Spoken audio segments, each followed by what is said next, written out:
Well, good evening. Sorry about that. I was a little slow on the button. It's one of those things. That bumper music, I think, is just about this much too long, and it's I'm about ready to doze off before the bumper music stops, and I forget to hit the damn button.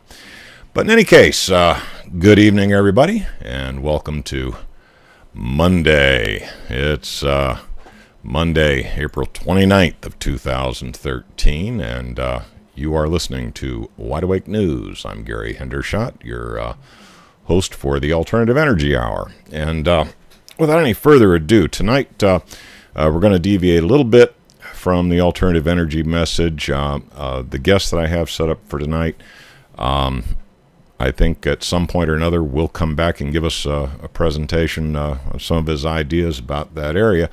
But we have an opportunity right now to discuss a timely event. A couple weeks ago, they were running the Boston Marathon, and what can only be described as a terrorist attack took place that took a few lives, injured a lot of people, and frankly, I don't care who it turns out actually pulled it off. I don't care if it was some black ops team from the Mossad or a couple of whacked out kids who went over the top with their Muslim fundamentalism. I really don't care. Regardless of who did it, it was a terrorist attack. Maybe one of these days, kind of like the Kennedy assassination, we'll actually find out what the hell really happened. Question I have for you is, how many of you believe the story you've been told to date? How much of it really makes sense?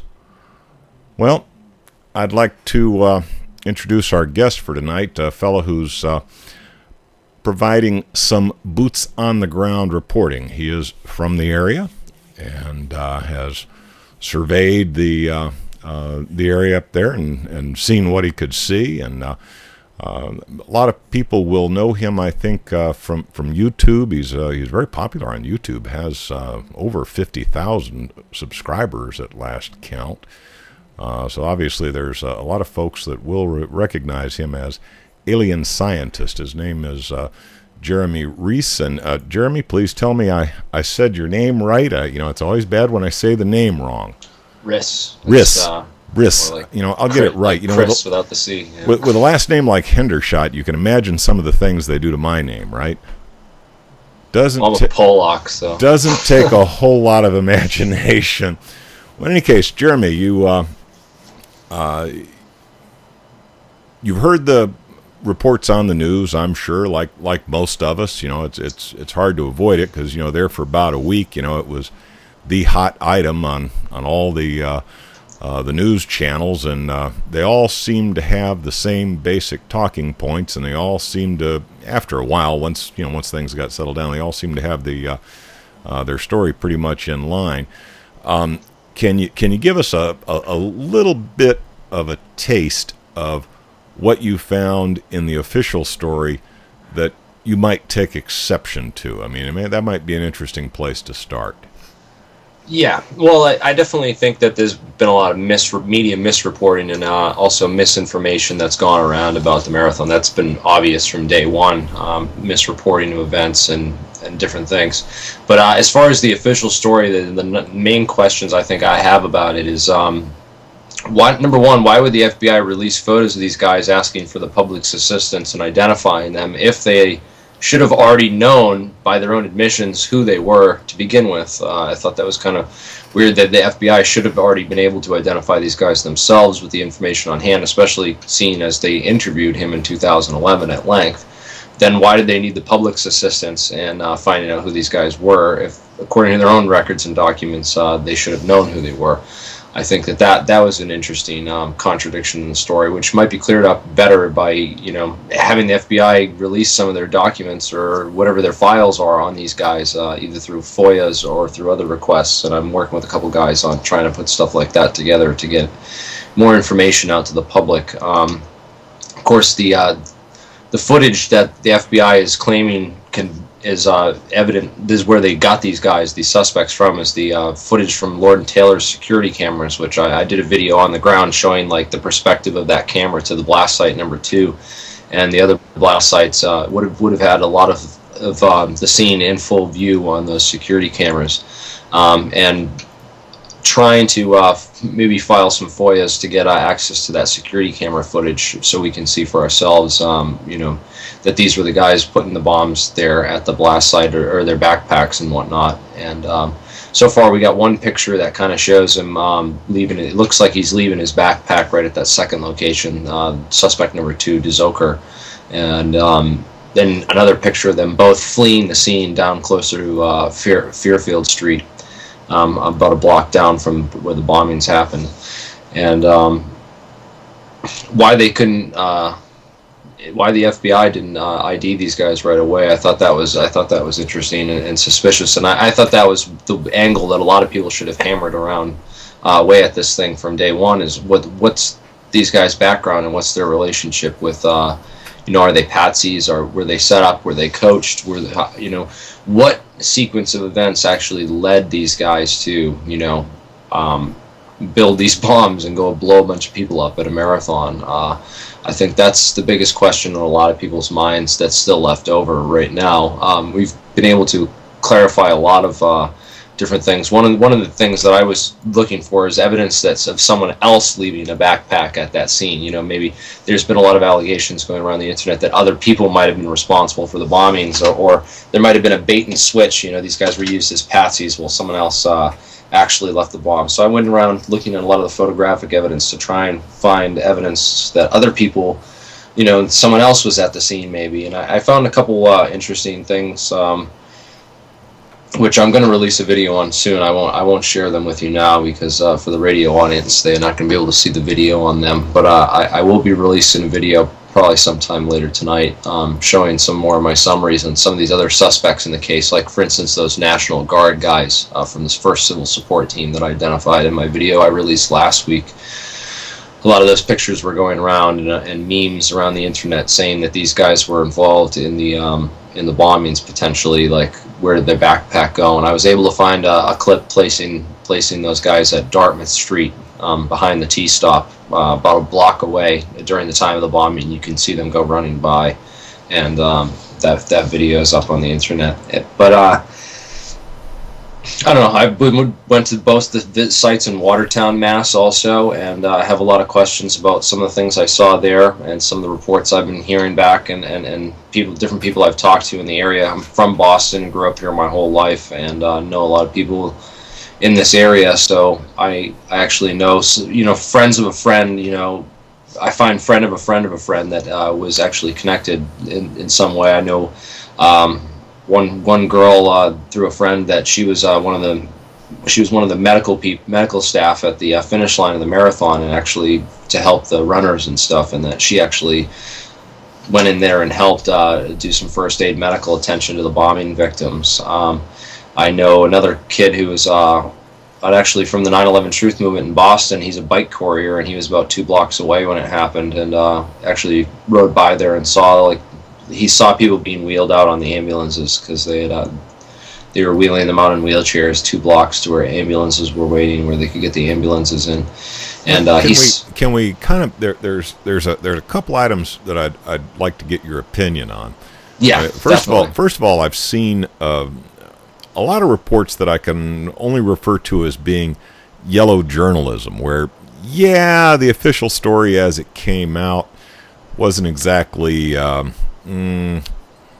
squeaky clean and kosher, but it appeared that some in the alternative media were, from my point of view, trying to just blow it out of proportion and make it seem even crazier than what it really was.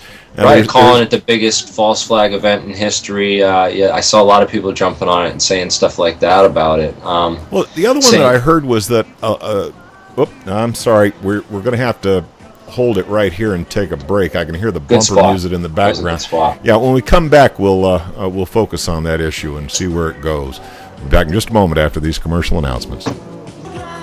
And we're back from our first break. I tell you, it's I was warning Jeremy during the break that this program goes real fast. So we're going to do our best to try and develop our arguments and get them out there in as succinct a fashion as we possibly can.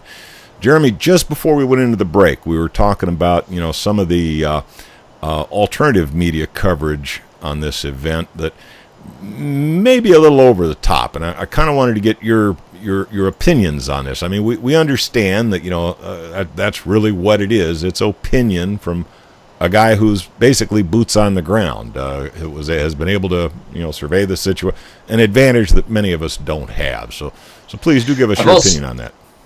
My opinion comes from years of researching 9/11 and having to formulate really good arguments to convince skeptics and scientists of 9/11 truth, and not getting caught in a lot of these really poor arguments. And having been through all that was sort of like training ground for my investigation of what happened in Boston. And with Boston, more people than ever were aware of false flags and all this stuff. So there's a lot of reporting that was going on by this alternative media and showing our power, how we're basically the alternative. We are the media now, and a lot of these people do not trust mainstream media and are going to online sources. So we've essentially become the media in a lot of ways, and are reporting on this. But anyways, the things that I've seen a lot going around, I believe there was disinformation that was intentionally leaked about this case on purpose, based on the disinformation that I've seen in the past cases like Sandy Hook and whatnot. Especially the people that claimed that that it's all actors and that it was staged, and this sort of theory. I saw a real strong prevalence of that right on the scene from day one with this Boston thing, and I know some people who were there and saw this go down, and according to them, it was very real. I also think that the idea of having over 200 people involved in a conspiracy, it make more people you have involved, the more implausible it gets. Plus, I mean, that's just the 200 or so victims. Never mind the medical staff and all the other people that would have had to treat these faked injuries and realize that this is makeup and not blood and all that kind of stuff. I think what happened, though, in my analysis in this, is that yes, these things were real. I was there. I saw some of the damage that from the bomb blast itself with my own eyes on the ground at those blast sites. I think that they were real bombs, real terrorists. When they set up these terrorist attacks, it's usually they use real stuff. They don't fake this. It'd be really hard to get away with that. I just don't see that being plausible. And of course the fact that in order to confirm that those theories, you actually have to go and interview some of these victims, and that gets. They're already going through their recovery. Never mind being accused of faking their injuries and all this stuff. It's really hard to take that angle. What I feel, from my personal perspective on this issue right now, is I think that the movement was fed a giant poison pill with this Boston Marathon bombing. They were ready for conspiracies about false flags and all that stuff to erupt, and I think they took full advantage of the situation to release an enormous amount of counterintelligence and disinformation to basically kill off the movement, discredit it, also divide the movement, because you get everyone arguing with each other. Like 90% of my Facebook friends that are truthers from the 9/11 truth movement and the other work I've done on 9/11, 90% of those people, I'd say, actually believe this fake victim crisis actors stuff now, and it's caused, I've lost a whole bunch of friends on Facebook, gotten in arguments with all kinds of people. It's really caused division within the movement. It's caused also discrediting the movement, because a lot of these people just look ridiculous, saying that they faked this whole thing, yet they would all the events that happened here in Boston, with these suspects somehow not being guilty, yet engaging in this shootout and police chase with the cops and everything. And I went to that site and talked to the neighbors about the shootouts in the neighborhoods and stuff. We're just about to go to a break, but when we come back, I'd kind of like to focus on the guilt or innocent of the two that have been put forward. See what you think about that. I mean, we've seen so many And the terrible thing is, I think a lot of the reason why so many people are suspicious about this, frankly, is that we've been lied to so many times. It's hard to determine when they're actually telling you the truth. I mean, if the government and CNN says the sky is blue, first thing I do is run outside and take a look up, make sure. Right.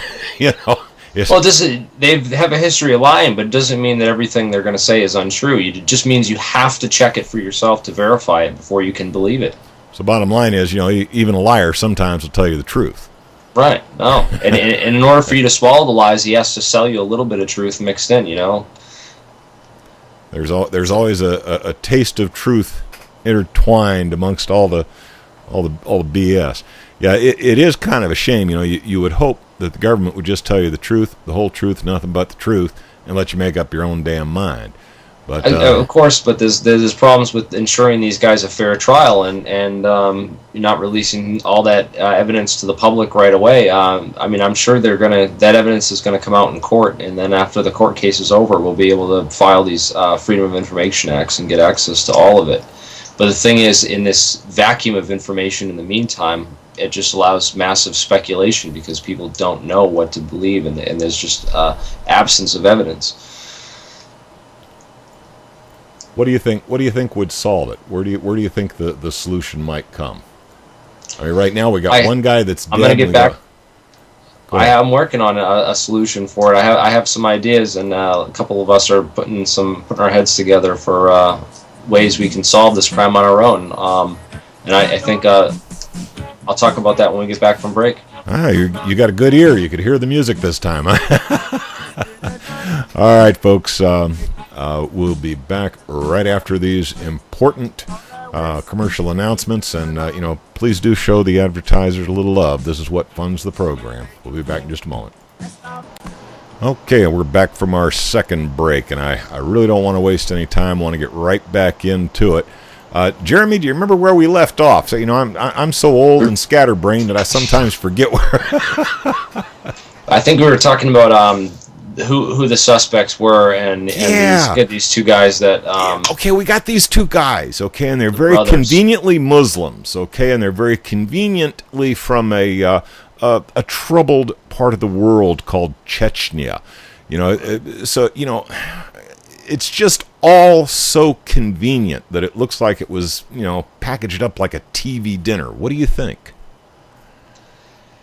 I'd be interested to find, dig into more information on where these guys came from and their backgrounds and stuff. As I mentioned in my video of last week, I thought that was an area that most people should be focusing their investigation on. I was trying to clear a lot of the other potential suspects that people have flagged, and in the week since, I've seen even more people implicated or flagged. For instance, there's this one photograph that tries to compare those National Guard First Civil Support Team members I was able to identify, and I think I got them spot on with those pictures that I matched up with in that photograph from their website.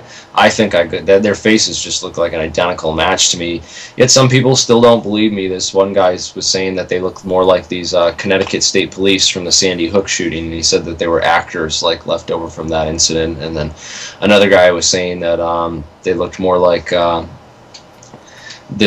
this guy from the House of Saud, this Saudi guy, the dark-skinned guy with the backpack on and stuff.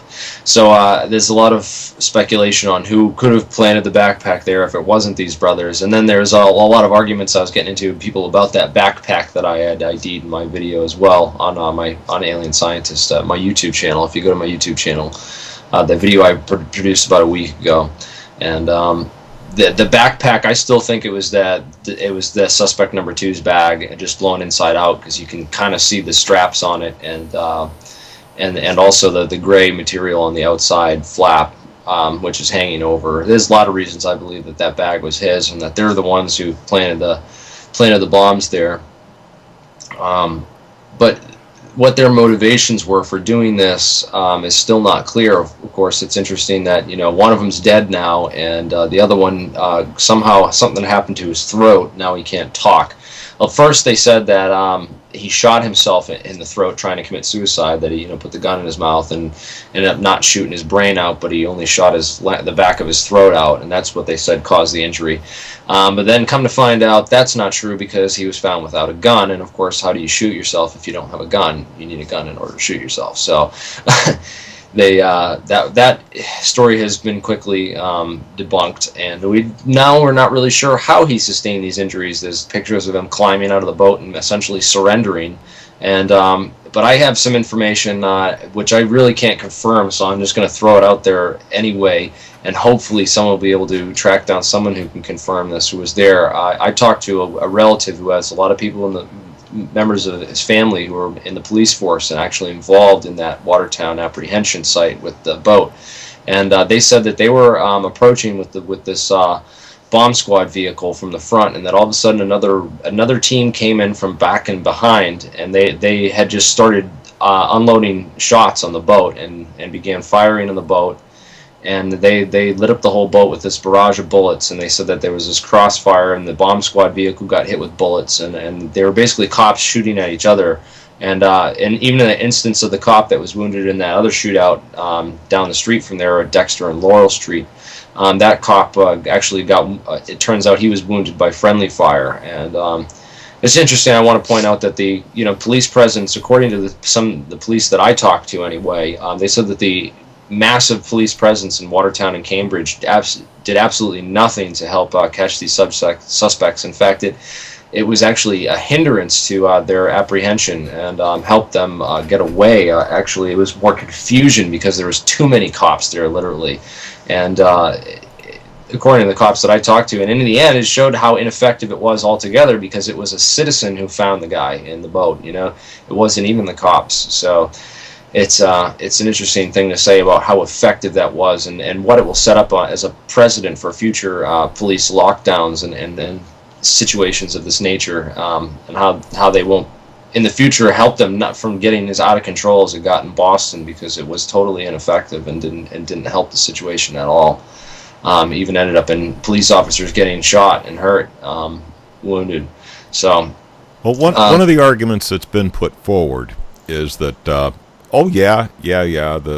Chechen brothers, did indeed carry backpacks in there that contained what they thought were simulated bombs as part of some sort of a right. drill, and that they were thinking that they were being good American citizens and cooperating with the authorities, and they then the why line not they protest their innocence, and why go to Cambridge and shoot a cop? And the other part of that story I got was that their FBI handler had called them in advance and said, "We're coming to get you," and they got scared and ran.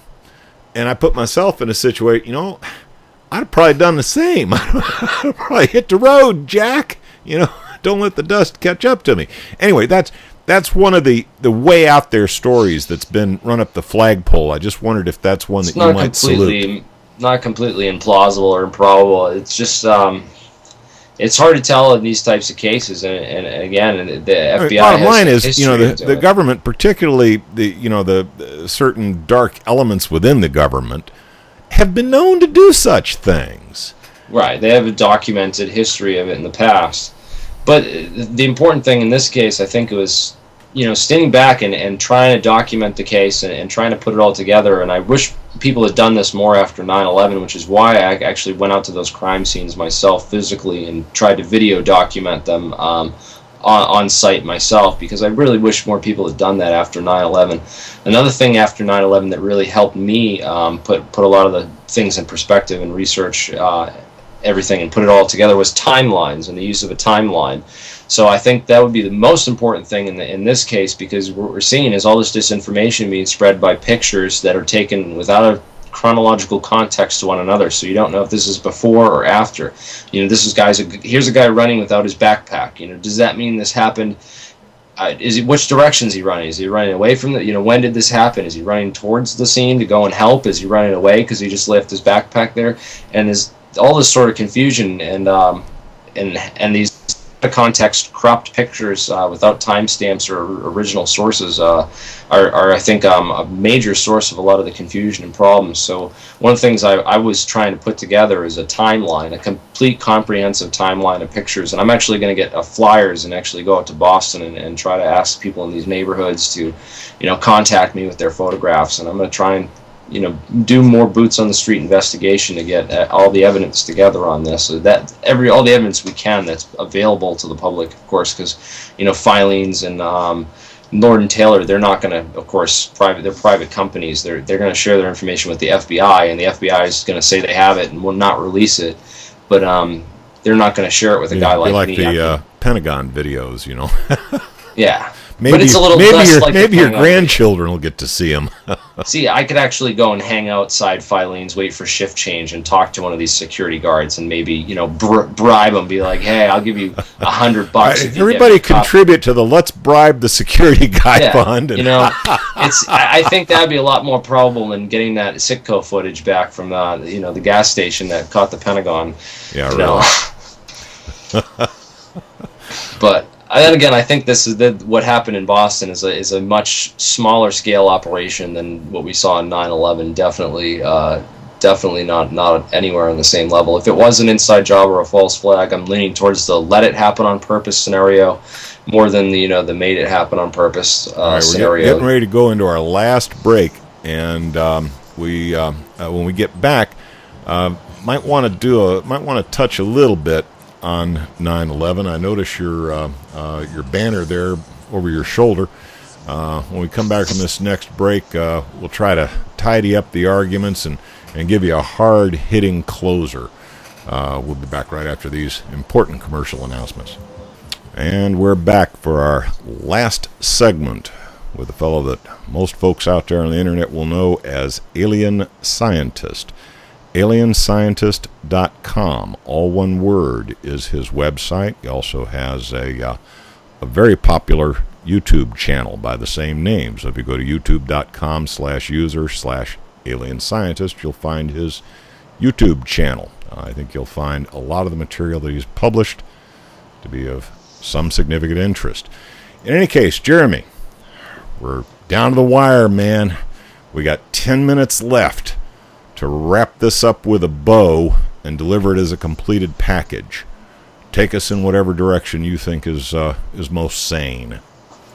Well, a completed package, I wouldn't say, because the investigation's obviously not over yet. We are a lot further than we were a week ago in finding out what's what in this case. But I don't think it will be until after the trial's over and these people are convicted before we can get access to the full realm of evidence that that we're entitled to. Of course, the FBI and Boston police are withholding that evidence pending the trial of these Dzhokhar, the one remaining brother accused. So I assume after his trial, a lot more information like that will be made public. The thing is, it makes sense not to make it public before his trial, because then it would not ensure him a fair trial, because everyone's mind would probably be made up before then. And so it's understandable to protect his constitutional rights not to release that information. So I kind of agree with that argument, although I would prefer to have the information just out in the public, all that footage and the pictures of them actually leaving these devices on the scene.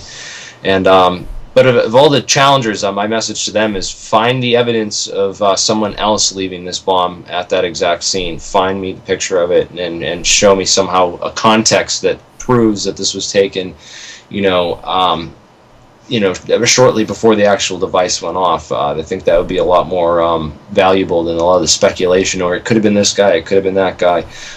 We really need to try and find the evidence for it. You need to test your hypothesis, and there's many ways to do that. And I encourage more people to, think about, ways that they can prove their own hypotheses wrong and go out and test it, so I don't have to always be the one trying to go and nail these things down and figure out just what's what. I did contact the National Guard and tried to find confirmation from them that these were their guys at the event, because some people still didn't believe me.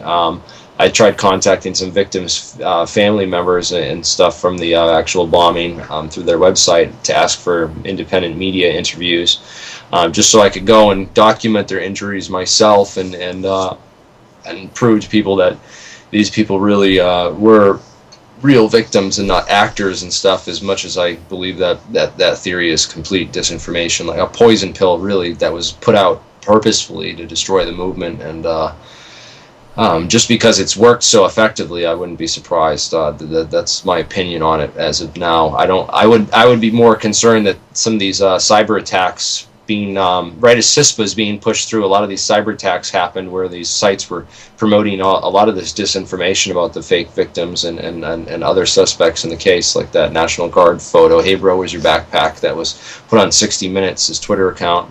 And I think that some of those might have been false flag cyber attacks, even made purposefully to discredit the movement. I'm not sure about that theory, though. It's just something I wanted to put out there. Another thing is that I wanted to cover in the last minute. Very important thing is the reports of these drills, and I've been looking into that in much more detail. According to what I put together, and again, this is not solid. I don't want to put this out there and have some new evidence come out that proves this wrong, because that could always be the case. But as far as I'm aware, there was a fire at the JFK library simultaneous about 40 minutes after the bombing that I remember hearing distinctly on the police scanner when I was listening to it. I went down to the JFK library last week and talked to the security guards there, and I know the guy who worked in the electrical room that took the pictures of it. Was just a fire. There was no secondary device, and it just kind of got reported that and mixed in with this whole secondary explosion thing on the radio that sort of got the JFK library confused with that, because they were talking about two separate events at the same time, and there's some overlap. As far as I'm aware, they were talking about simultaneously. They had the bomb squad. There was apparently a bunch of the people left their bags when they fled the whole bombing scene, and that the bomb squad had gone around and picked up a lot of these parcels and put them all inside a containment unit. We're going to attempt a controlled demolition in case any of them had explosives in it. They basically fire them off inside this can and control the explosion. In case there's any bombs in there, it should set them off.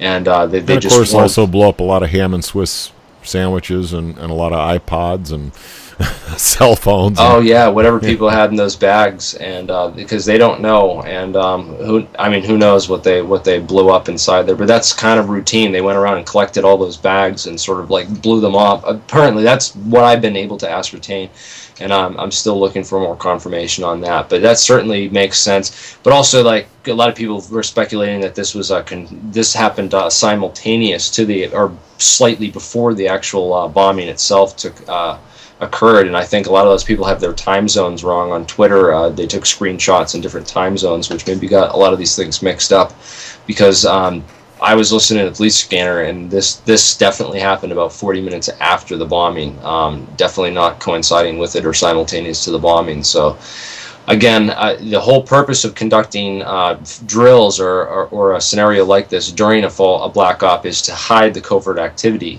in some way or another. I'm not sure if anyone can make a case that this was used in order to hide covert activity, or could have been used to hide covert activity, and no one's made a case to prove that happened simultaneous with the event itself. It's kind of hard to hide covert activity 40 minutes after the bombing.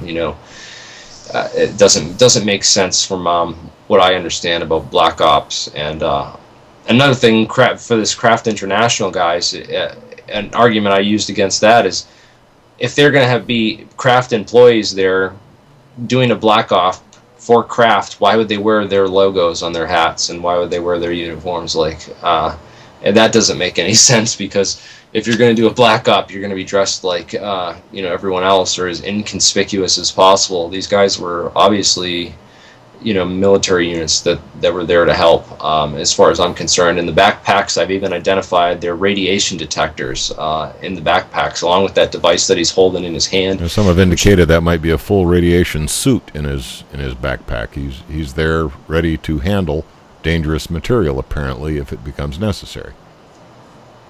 I can subscribe to that. Of course, that's public available information. I haven't been able to get anything out of them at Hanscom Air Force Base, where these units are from. I did contact the public affairs office there and try to get an interview with them to ask these guys the questions that people are asking. Why are they wearing craft gear? What are they carrying in their backpacks? And what were they doing there at the marathon. And like I've even said this before, I've seen them there in previous years. It's not unusual for them to have these guys at the marathon. The guards there like every single year. Aren't a lot of National Guard guys running in the marathon? I mean, aren't they do? Isn't there a large contingent that participates? And for all we know, some of them might have been buddies of fellows who were in the race, and they were there to cheer on their guy.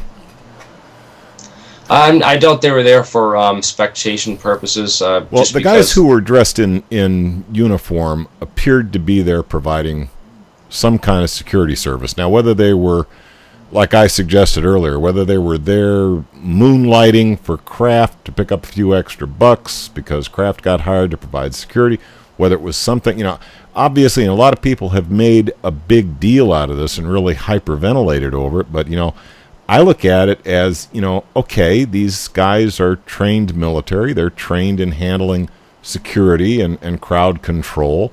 They would be naturals to put in a situation like that just in case. And it's not like they had a platoon of them. There were what? We've identified maybe 4, possibly as many as 6? 6 or 7 I've seen. Yeah, so we're talking a squad here, a fairly small contingent. I mean, and the other thing is, all their faces can be linked to the guys in that first civil support team unit. Like, the faces match identically to the people in that unit, and other people are trying to see their actors left over from Sandy Hook, and I just don't see it. Yeah. Yeah. Well, let's bottom line it now. We had a real attack, regardless of who pulled it off. We had a real attack where some real bombs went off, where a lot of very real people were very, really seriously injured. Got their legs blown off. Yeah, I don't know what the exact count is. I heard kid 10 people got their legs blown off or something like that. Was it more than 10? Limbs. Yeah, some people had double amputations. Some had single. Some lost an arm. So, bottom line is there were a lot of people hurt. I guess we were fortunate in some ways that only 3 died, but there were a lot of people who were permanently maimed by this incident. So we certainly don't want to just write it off as somebody's figment of their imagination.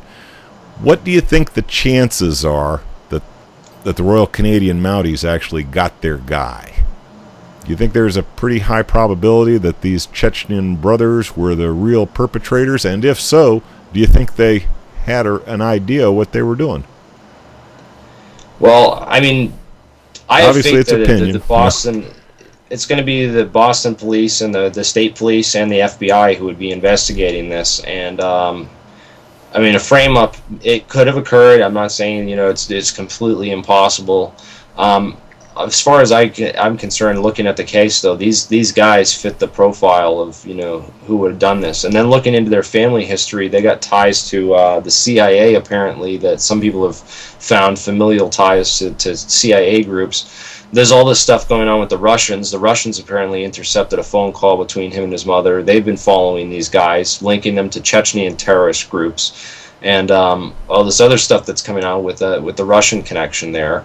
All that's much more interesting and much more important than a lot of the stuff we saw within the first week of this going on with all the disinformation, I think, theories that were put out there purposely to discredit the movement, lead people in the wrong direction, and also make us look. All right, Jeremy Rys, I gotta warn you, man. We got about 30 seconds left here. Get that website out there. Any blatant self-promotion? AlienScientist. I also run another War Crime 9/11 on YouTube. I have a bunch of videos up there. That was my original channel. On Facebook, if you go search for AlienScientist.com.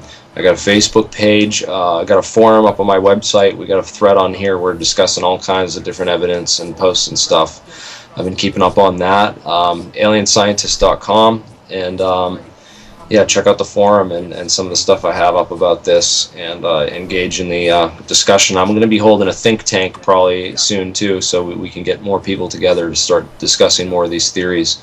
And so stay tuned to my channel and all the videos I'm going to put out. I'm probably going to put out a video just tonight, even, and with an update. That's it, man. We're running out of bumper music. So check it out. Jeremy Rys, thank you very much for being my guest tonight on the Alternative Energy Hour. And folks, please do stay tuned for Charlie McGrath. He'll be along right after this break.